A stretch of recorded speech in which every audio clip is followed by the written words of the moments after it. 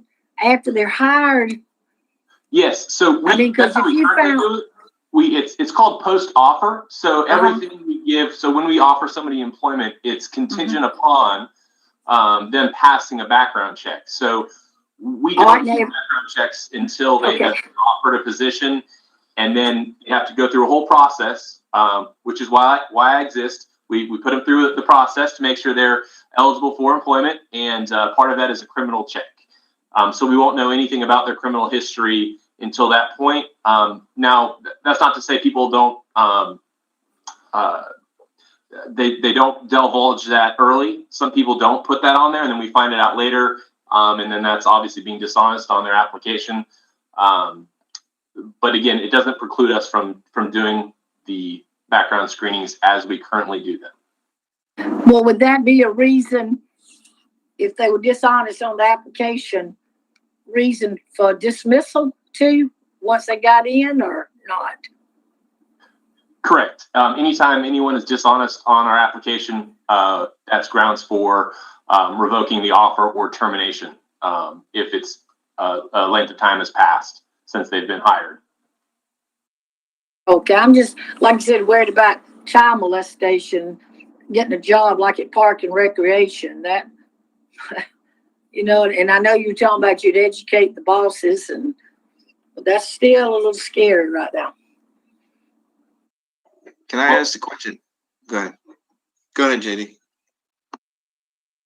I just want to assure you, Ms. Pat, we do not hire anyone that's a known child molester for any of our positions. We do a national, local, regional background screening. The only concern when I brought that up was just the bringing someone in to interview, that we wouldn't have a preview to their history like we currently do. But no one knows what that history is. But let me ask this, once, if you hired them and then all of a sudden you found that out, how do you get out of it? How do we get out of, I'm sorry to ask, but clarify. How do we you get out say, of- I'm sorry, you failed your background check, you know, you're no longer employed? I mean, you can do that. The background check happens before actual employment begins. So it's in this kind of nebulous or gray area post offer between the time you're offered the position and you have a start date. We do all of these background checks. And so that would pop, as it were, and that would preclude us from moving forward in the employment process. You would fail your background check and you would not ever be officially employed with the city of North Augusta.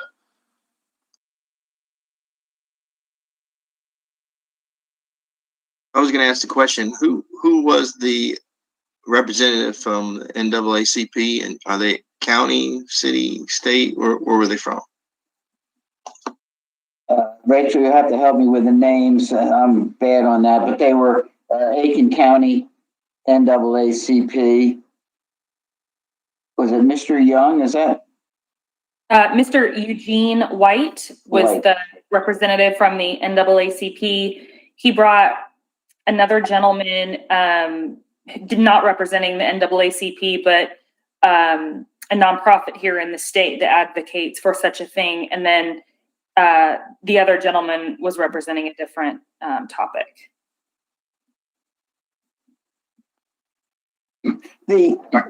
If I can real quick, I'm a little confused because, I mean, it sounds like we have a box that potential employees are able to check that says, hey, I have a record.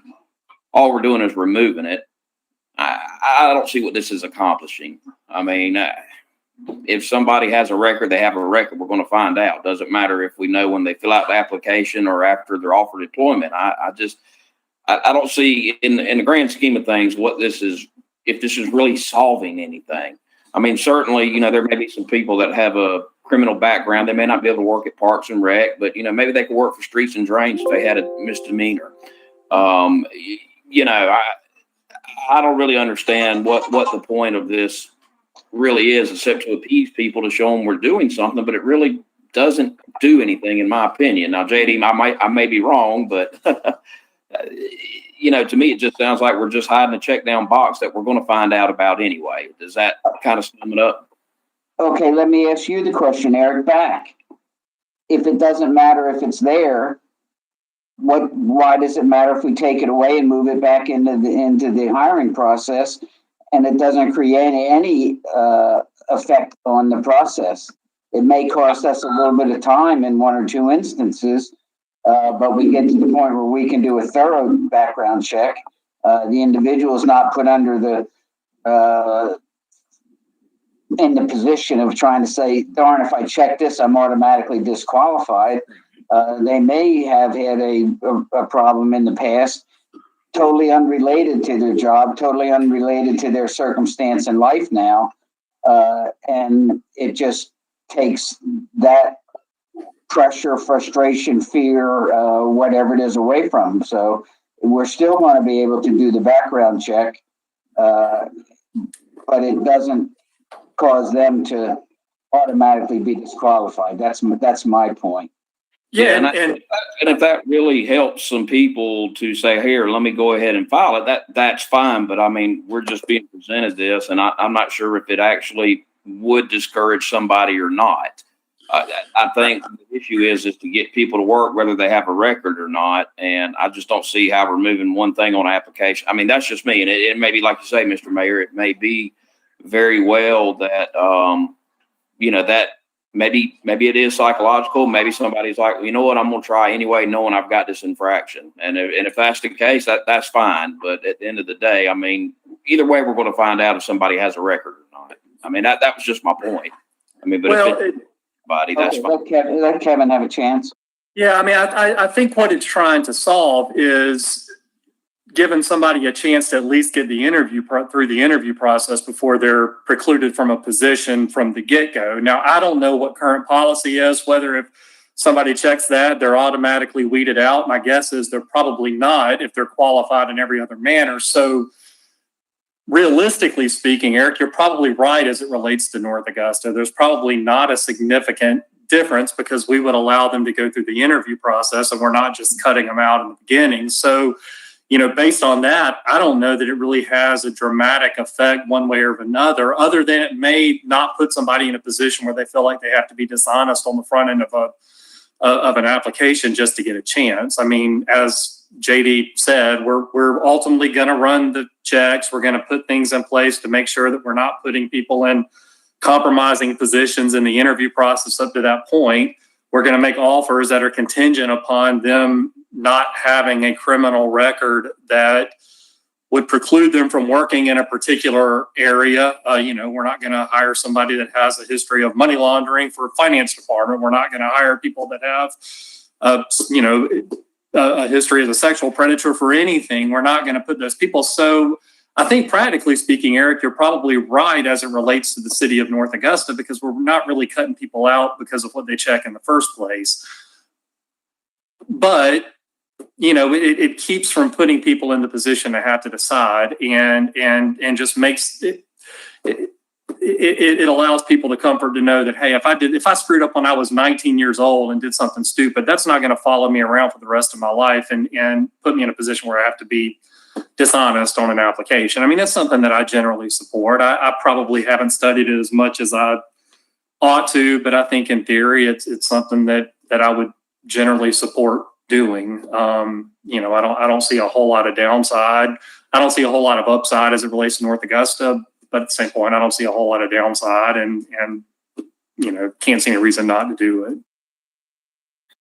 If I can ask a question, I support this. I don't have a problem. I have an employee that's got a record as one of my best employees. So it was when he was a kid, you know, a teenager. But I guess, JD, do we have a list, as kind of Kevin has alluded to, a list of what criminal history is allowed and what isn't allowed for certain positions? Do we have a policy that states, you know, what jobs you can have based on a record? We do that on a case-by-case basis. There's not a list. It is discretion by the hiring manager and final approval by, obviously, administration. But those are flagged, and those do go up through the chain whenever they are identified. Should we, from a legal standpoint, should we work to adopt a list of acceptables and a list of things that are unacceptable for certain positions to make sure we don't get accused of allowing one person, not allowing another? I just want to make sure legally we don't get ourselves in trouble. You know, I would tell you, I'm a little concerned that trying to put that type of list together is going to put you in a worse position than just doing it case by case with whoever's doing the hiring, deciding whether or not this is who they want to hire. I'm thinking if you try to say, we're not going to hire if they're convicted of this, we will hire if they're convicted of this, I think you're giving them a tool to use against you. Whereas if we don't have that, we're in a better situation to judge on a case by case basis.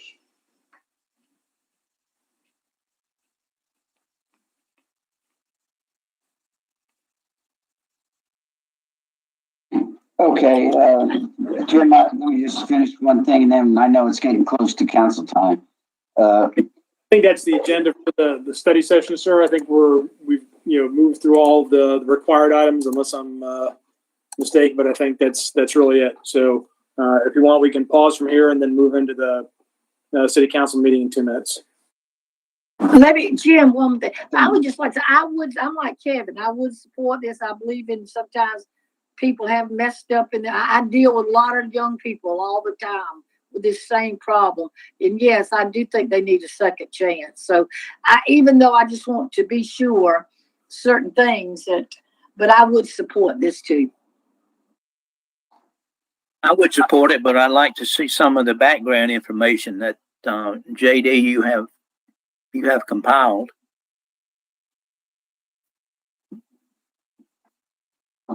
Okay, we'll provide that, Bob. This is pretty much an administrative action to make the change on the forms, but we wanted to bring it to you to let you know that if you hear about it, we're not eliminating the check. It's just later in the process. And sometimes we get in the position of trying to guess what another person may be thinking when that person has actually been in the situation. And that's who we were listening to that day and said, this is how it's perceived by somebody who's made a mistake. So I just want to close with that. It's about time to close this meeting out and head to the council meeting. So I thank you all very much.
Of the city council to order.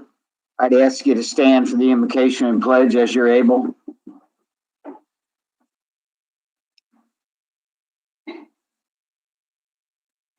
Dear God, as we gather tonight, the serious nature of the COVID virus has been brought before us in ways we couldn't imagine. We humbly ask that its impact and extent be brought under control.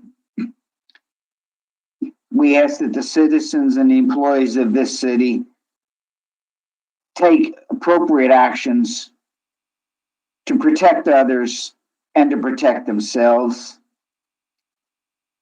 People across this nation are still suffering the effects of fire, hurricanes, and flooding.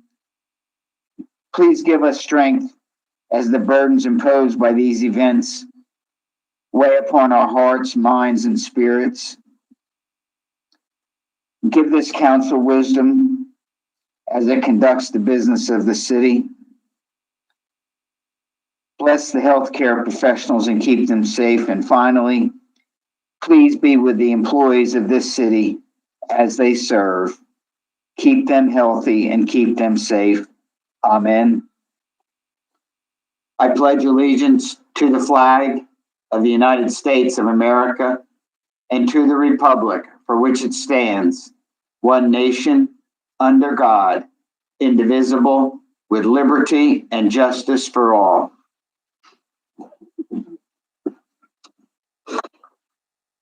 Okay, thank you.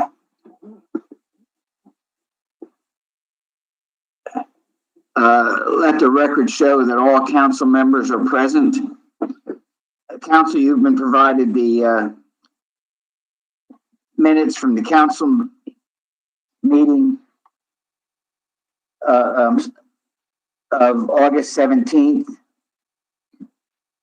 the study session and council meeting minutes of September 21st, and the special called budget study session minutes of September 22nd.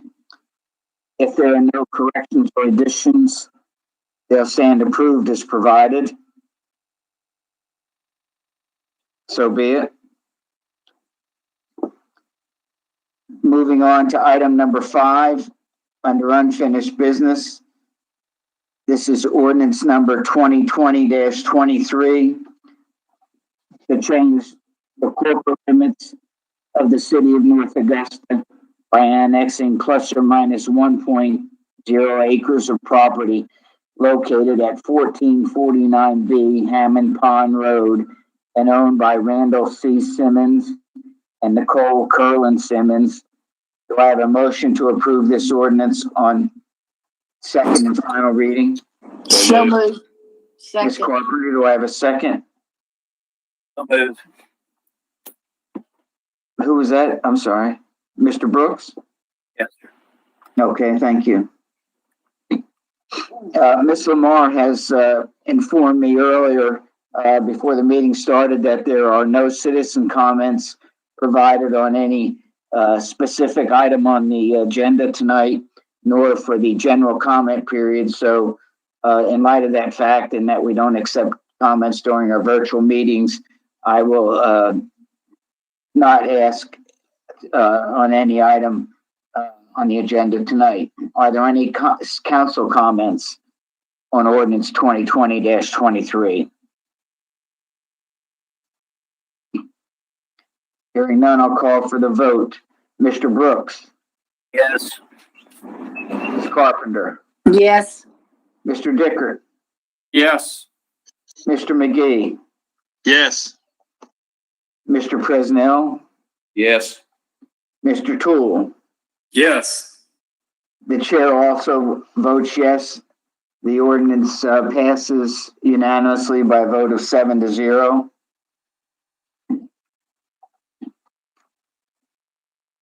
Moving on to item number 6 under new business. This is from Planning and Development Department, the Planning and Commission recommendation memorandum number 20-027 and project staff report RZM 20-003 WTC of Martintown Road LLC. This is for receipt of information by council, and unless there is an objection, memorandum number 20-027 is received for information by council. Hearing none, it's received. Item number 7 is Planning Commission recommendation memorandum number 20-028 and project staff report RZM 20-004 West 5 Notch Townhomes. This is again receipt of information by council, and unless there is an objection, memorandum number 20-028 is received for information by council. Seeing none, it's approved and received. Moving on to item number 8. This is resolution number 2020-44, a resolution directing the city administrator to file an application requesting annexation of parcel 005-10-05-016 fronting on Mayfield Drive. Do I have a motion to approve this resolution? So moved. Mr. Presnell, do I have a second? Mr. Brooks? Second. Yeah. Okay, Jim, do you want to provide a little background, or Libby, if she's still here, on what exactly this action is about?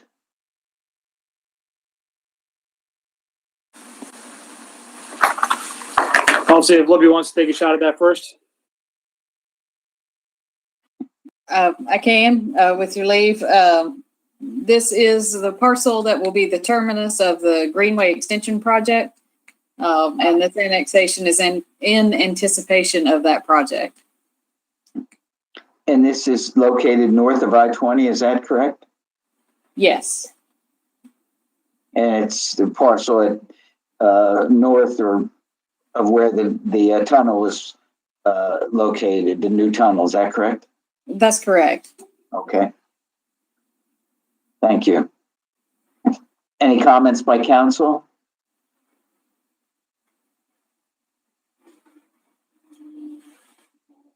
Okay, seeing none, we'll vote on resolution number 2020-44. Mr. Brooks, Yes. Ms. Carpenter, Yes. Mr. Dickert, Yes. Mr. McGee, Yes. Mr. Presnell, Yes. Mr. Toole. Yes. The chair also votes yes. The resolution passes by a vote of 7-0 unanimously. Moving on to item number 9. This is finance resolution number 2020-45, a resolution appointing a member to the Accommodations Tax Advisory Committee to make state accommodations tax expenditure recommendations for council's consideration. The chair moves to table this resolution. Do I have a second? Second. Ms. Carpenter, this is non-debatable. Take the vote, Mr. Brooks, Yes. Ms. Carpenter, Yes. Mr. Dickert, Yes. Mr. McGee, Yes. Mr. Presnell, Yes. Mr. Toole. Yes. The chair also votes yes. The resolution is tabled by a vote of 7-0 unanimously. Moving on to item number 10. It's resolution number 2020-46 to authorize the issuing of a permit to Summer Neal for a domestic violence awareness walk on Georgia Avenue to Calhoun Park on Sunday, October 25th, 2020. Do I have a motion to approve this resolution? So moved. Move second. Mr. Presnell, Mr. McGee.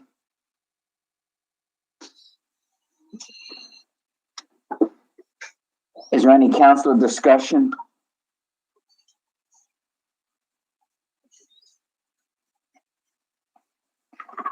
Hearing none, I'll call the vote. Mr. Brooks, Yes. Ms. Carpenter, Yes. Mr. Dickert, Yes. Mr. McGee, Yes. Mr. Presnell, Yes. Mr. Toole. Yes. The chair also votes yes. It passes unanimously, vote of 7-0.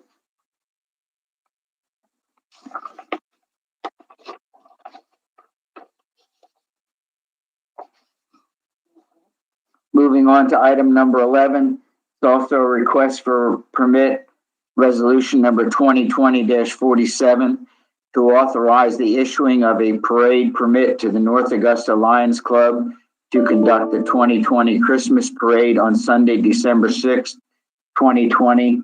Do I have a motion to approve? So moved. Mr. Tool and Mr. Presnell, your second. Any comments from council?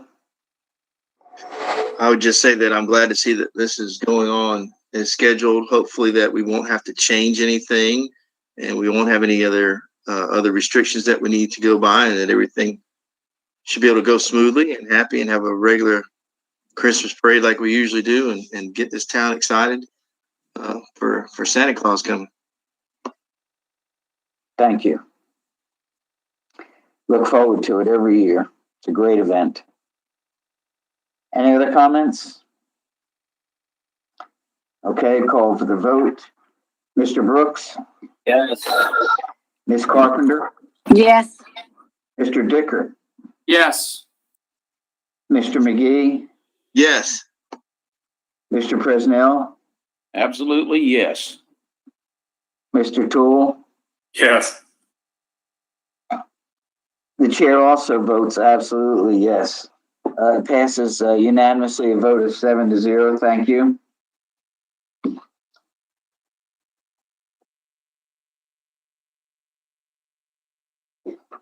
The next several items relate to the continuing cleanup of properties related to the Aiken County 911 system.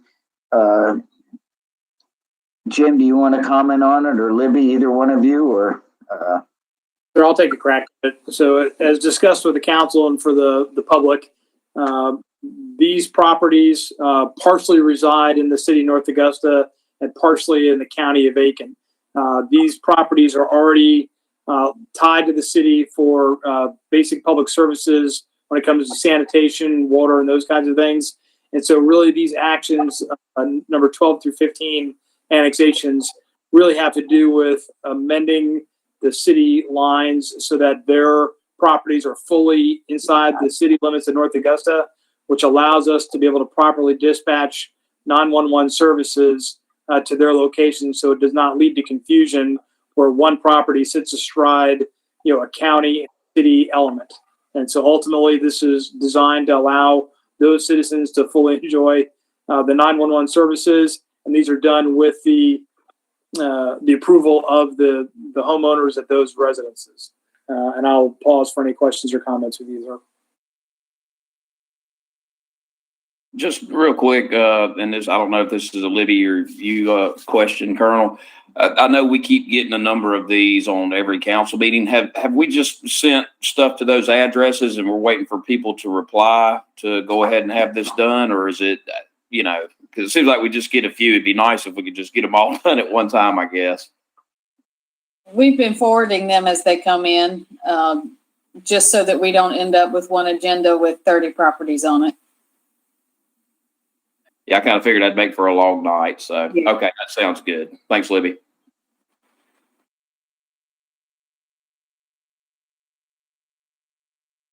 All right, Mr. Mayor, back to you. Okay, thank you.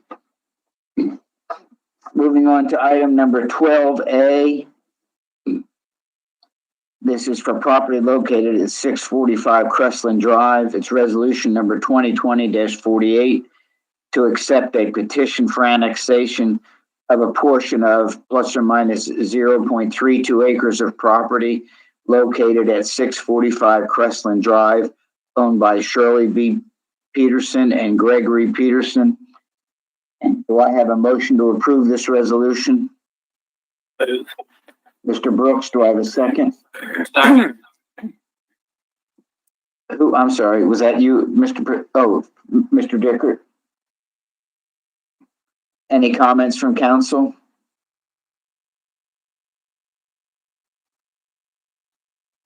I'll call the question. Mr. Brooks, Yes. Ms. Carpenter, Yes. Mr. Dicker, Yes. Mr. McGee, Yes. Mr. Presnell, Yes. Mr. Tool. Yes. The chair also votes yes. The resolution is approved unanimously. Moving on to item 12B.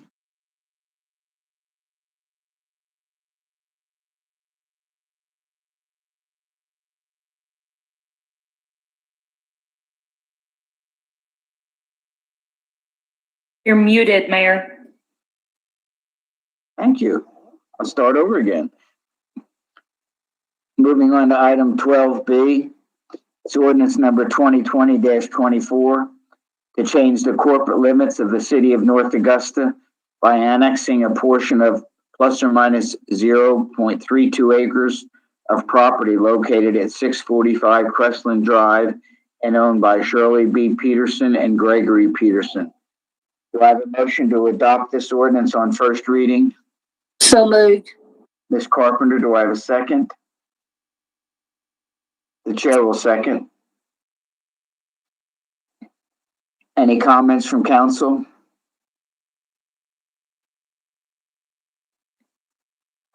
Hearing none, proceed to the vote. Call the question. Mr. Brooks? Yes. Ms. Carpenter? Yes. Mr. Dickert? Yes. Mr. McGee? Yes. Mr. Presnell?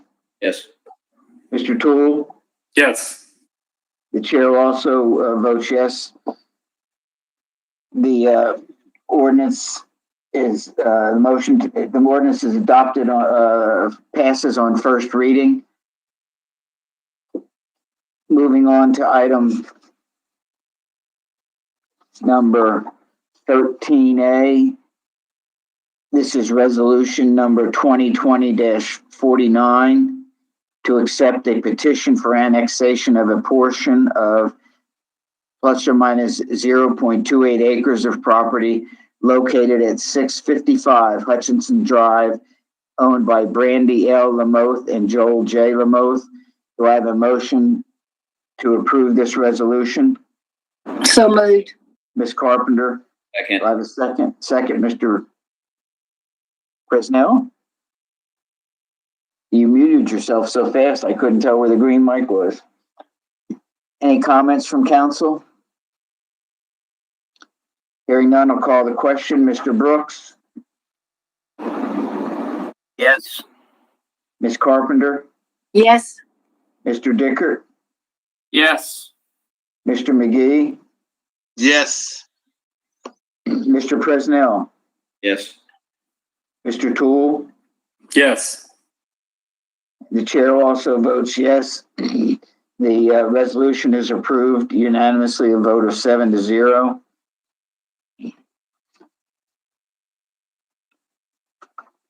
Moving on to item 13B, it's ordinance number 2020-25 to change the corporate limits of the city of North Augusta by annexing a portion of plus or minus 0.28 acres of property located at 655 Hutchinson Drive and owned by Brandy L. Lamoth and Joel J. Lamoth.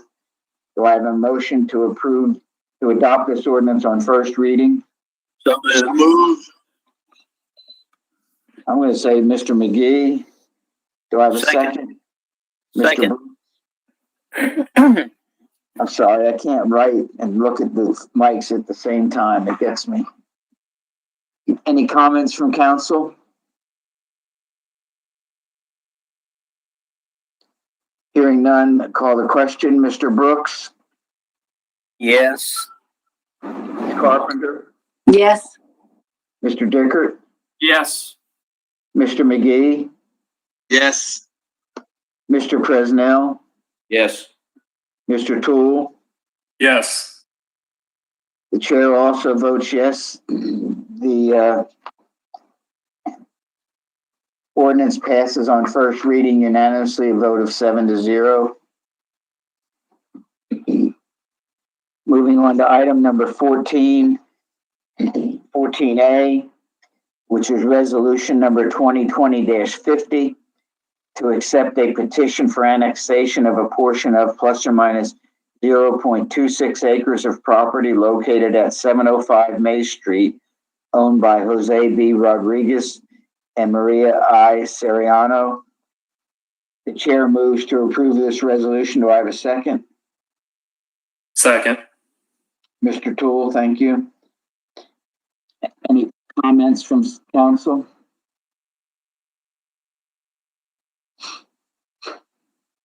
Hearing none, we'll call the question. Mr. Brooks, Yes. Ms. Carpenter, Yes.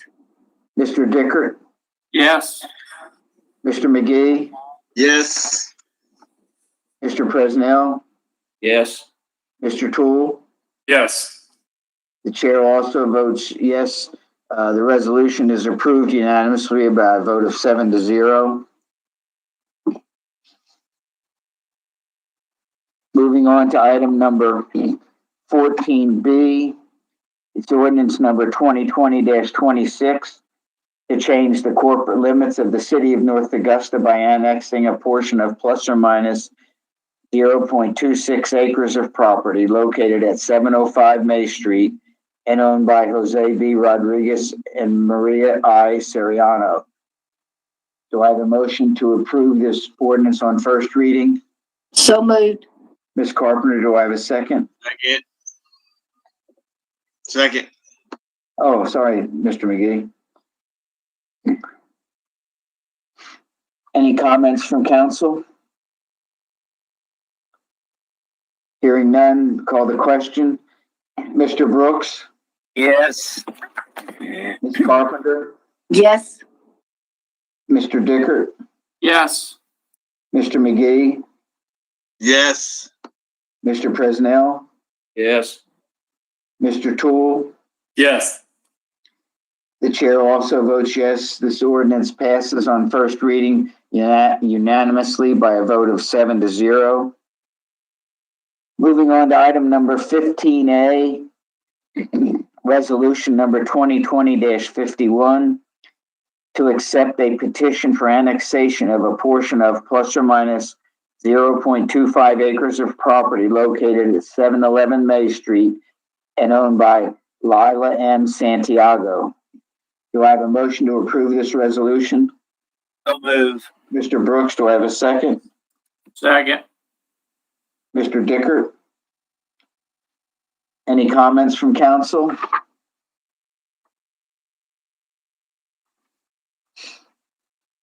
Hearing none, we'll call the question. Mr. Brooks? Yes. Ms. Carpenter? Yes. Mr. Dickert? Yes. Mr. McGee? Yes. Mr. Presnell? Yes. Mr. Tool? Yes. The chair also votes yes. This resolution is approved unanimously, vote of 7-0.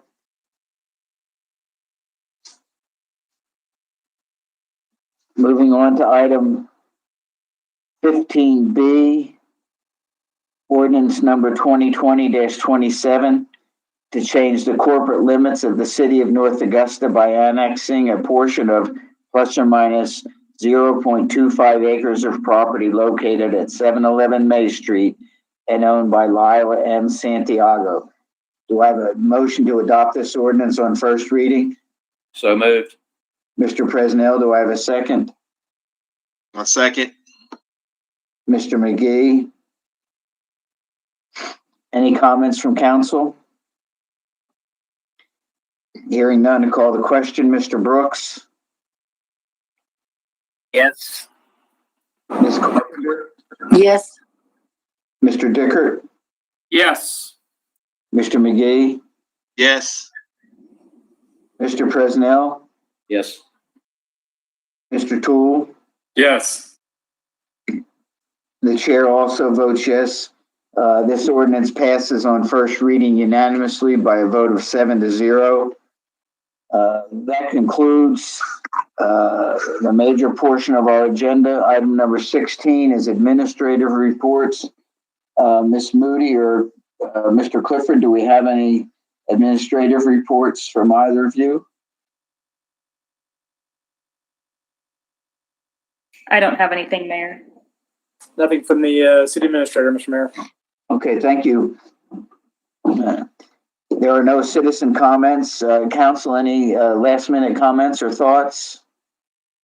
Just a quick reminder, I won't be here the next public meeting, so y'all have fun with the budget, and I'll be back for the second reading. Thank you. Enjoy your time away. I don't know how I'm going to act with a week. She's making me take a week off, so we'll see. You got to be strong going in. Somebody told me once, but didn't work. Mr. Mayor, if I can, I think tonight, with all these annexations we had, and Councilman Presnell kind of brought it up a little bit, but I know other governing bodies have consent agendas, and I've just wondered, I guess there's a couple things here. Philosophically, do we want to consider grouping certain ordinances and resolutions together to try to vote on them as a package? And then two, legally, can we do that based on the laws, and what ordinances or things would we need to change, if anything, in our codes and ordinances to allow us to do that? Because I can see it being advantageous on nights like tonight.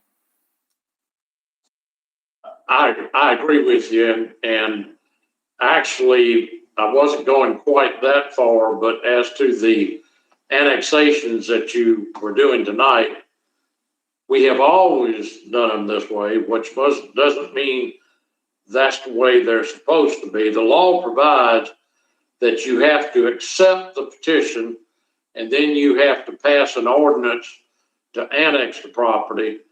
I was reviewing, and I see no reason why we could not do both of those in the same document. Now, that doesn't resolve totally what you're asking, to put all 5 of these together, but it would mean that on each one of the annexations, you just have one document that you're voting on. And as I say, I reread the state statute this past week and have looked at it some, and I certainly know we could do that.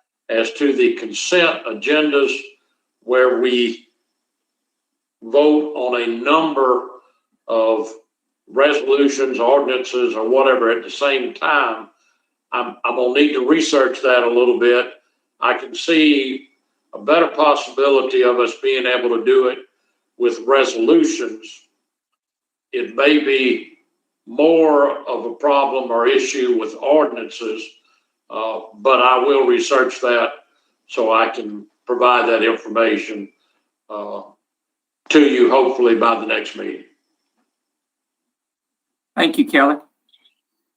Yeah, and Jim and I were in that very discussion this afternoon as to whether or not it was something we could do, because it's certainly repetitive, and if on those that are not controversial, I think would be to everybody's advantage. But I appreciate, Kelly, you taking the time to look at it. Of course, sometimes what we believe to be non-controversial may not be, So, but there would also be a way to deal with that. Yeah, we'd have to look at the citizen comments and things of that nature as to how we deal with that. So, yeah, well, that's a good question. We'll research it and figure out the best way to do it. If there's a way. One thing I'm thinking about with these tonight and all these we've been clearing up, what happened many, many years ago when one of the annexations, just a straight line was drawn that did not take into account any platting or anything else. It was just a line that was run from one location to another. And that's what we're having to clean up now. And Pat and I are probably the only ones that remember this, but one of the buildings that it had an impact on was the original Bilo grocery store that's in that Brigham shopping center, where now there is a bingo parlor there. But it was a very interesting matter we got into with Bilo at that time, because the city limits line cut the store in half. And we had some real discussions about not only property taxes, but business license. And I think we finally prevailed because the way the store was set up, all the cash registers were within the city limits. And so as a result of that, they paid the city business license tax. But so this would avoid that problem in the future. That was clever on your part, Kelly. I will, any other comments from council? That was a good question, Flex, a good suggestion. Okay, we'll remind you that the next meeting, which is on the 19th, will be in person. It's a public hearing on the budget, so we felt that it was essential to have the meeting in person so citizens would have an opportunity to come and express an opinion, ask, make comments on it.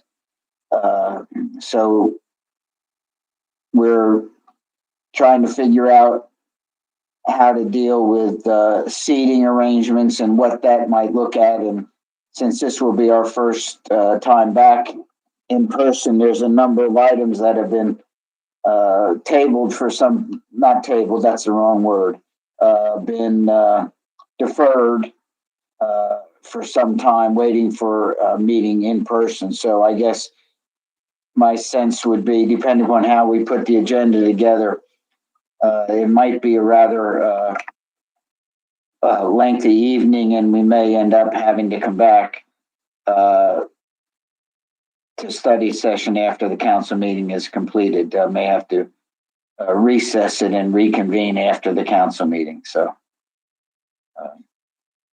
any other last thoughts? Hearing none, meeting's adjourned. Thank you.